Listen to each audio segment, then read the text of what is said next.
Welcome back, everyone. Happy Monday. I'm Robin, and let's taste some wines.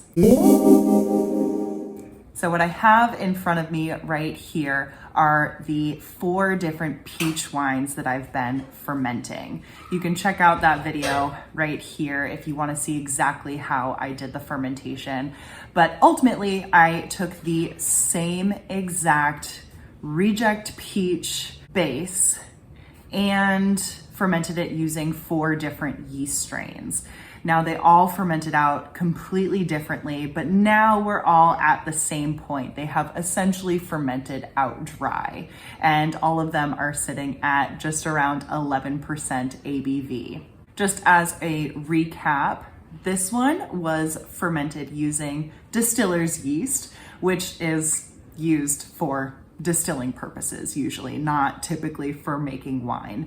This one right here was Red Star Premier Cuvée, which is typically used for producing wines, especially sparkling wines. This one right here was fermented using Lalvin K1V1116, which is typically used for producing fruit wines. So this is a perfect application to test out the K1V1116. And this one farthest from me was fermented using Lalvin D47. This is typically used for producing premium white wines or wines that you are going to barrel age. All 4 of these wines have been re-racked twice. So the first time I re-racked, I took out the fruits. So I fermented on fruit, if that's even a term, like fermenting on grain. And after I removed the fruits, they did continue to ferment out, and then the lees kind of settled at the bottom. So I re-racked a second time, and I'll probably re-rack a third time once these have kind of cleared up a little bit, especially the 2 Red Star yeasts. Now you can tell by looking at them, they all have slightly different hues here, which is cool. We will start with the Reject Peach wine produced using the distiller's yeast. Now the color here is somewhere between a medium amber to a light copper. Now there's a little bit of yeastiness right off the bat, but it's not overpowering on the nose. There's just a lot of notes of like stewed fruits. There's like stewed apples and maybe some peaches in there as well. Now on the palate, there is a little bit of that like yeasty funkiness that comes forward that's a little bit earthy. Again, not overpowering. There is a lot of those stewed fruits that carry over. I'm getting a lot of like dried peaches and dried apples and dried apricots. And there's like a little touch of like a sour thing, but almost like a sour orange. But this is nice and enjoyable. I suppose I should say that I am not a sommelier by any means. And I find tasting wines rather difficult because I'm used to spirits. I feel like wines are a lot more like juice for me. But anyways, I'll do my best. Okay, so let's move on to the peach wine fermented using the Red Star Premier Cuvée. This one is a little bit cloudy and has a pale amber color. So this one also has a little bit of a yeasty thing. However, it seems to be brighter on the nose than the peach wine made using the distiller's yeast. It still has that like stewed apple thing, but it's almost like Granny Smith apples that have been stewed. There's a little hay-like thing in here. And there's some citrusiness, but almost like when the citrus peel has been burnt first and then twisted to express the oils. And maybe a little bit like key lime, but only the peel. Initially, this one is a lot spicier.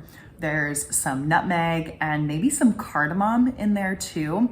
And there are less fruits than there were when I was tasting the peach wine made with the distiller's yeast. Towards the end, I get some of those fruits, a little bit like dried apples, and there is a little bit of that yeasty characteristic. And there's also some like grapefruit notes. Let's move on to the one fermented using Lalvin K1V 1116 that is intended for fruit wines. Now this one is a lot clearer. I will note that I re-racked this one sooner than I did the other three because it was finished fermenting while the other three were still going. This one is nice and clear and has a deep amber color. This one has a lot of fruitiness and it's almost like stewed fruits mixed with those like fruit cups that are in just the syrup. Yeah, like definitely those syrupy oranges. This is definitely that fruit cup on the palate as well. And there's a little bit of gentle spice, a little bit of cinnamon bark. There's also little notes of like dried cranberries and golden raisins towards the finish. And almost like a little umami thing that I tend to get in sherries. That one's very nice. All right, last but not least is the peach wine fermented using Lalvin D47. This one also is pretty clear and is sitting somewhere between like a medium to deep amber color. This one to me is super bread doughy, very yeasty, and I had Jerry smell this one. I had him smell and taste all of them. But I had him, when he smelled this one, he said it smelled rubbery. And when I went back and nosed it, it was just straight up like fresh balloons. This one's interesting. It tastes pretty dirty. It is also dry. It's like a grapefruit peel and it's a little bit chalky. It's like if you were to take like an over-steeped black tea and turn that into a powder, if that makes sense. So yeah, this one's interesting. Now, before I tell you which of the four was my favorite, I want to give a huge shout out to the Patreons. Thank you guys so much for helping to support the channel. And if you, the viewer, would also like to support the channel beyond just, you know, giving me thumbs up and commenting and subscribing and stuff, I've got a link in the description below where you can join our neat community over on Patreon.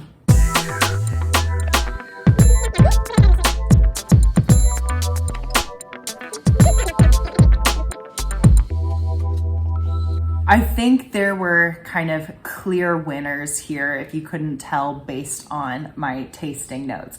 I think the Lalvin D47 was not so successful for this fermentation. I didn't enjoy it as much as I did the other three. So D47, I'm going to put in last place for making peach wine. Keep this in mind. It's intended for making premium white wines, and peach wine is obviously not a premium white wine.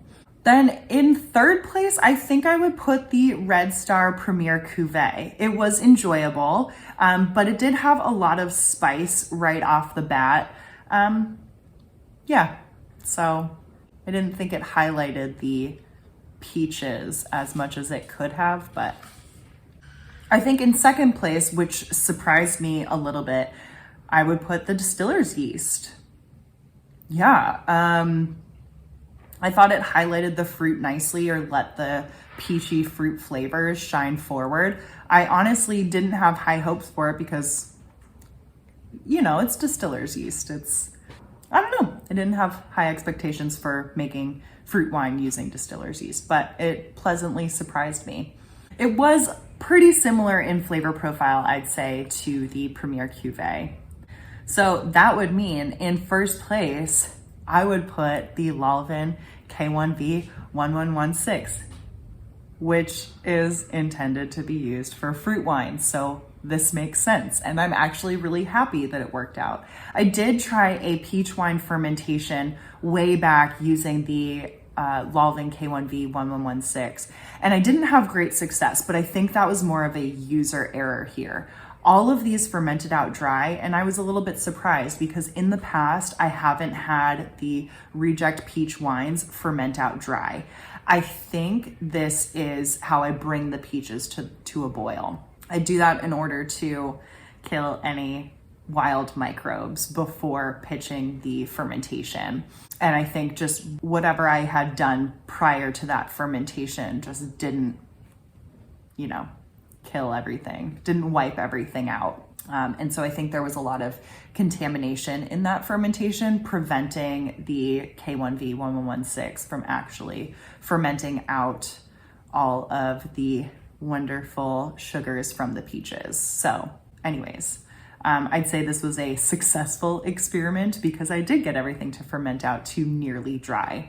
There's a chance that the Lalvin K1V1116 also tastes the best because it has been done fermenting and has been kind of sitting and settling for the longest. It's the one that finished fermenting first, whereas the other three trailed behind. So maybe that has something to do with it. And I'll be really interested to see how these develop over the next handful of months, and to see if some of those maybe dirtier, spicier flavors kind of edge off a little bit. I hope you guys enjoyed this experiment as much as I did. And if you think I should do more experiments like this with fruit wines, let me know in the comments. Also, make sure to give this video a thumbs up and don't forget to subscribe to the channel. Hello, enjoy the peach wine.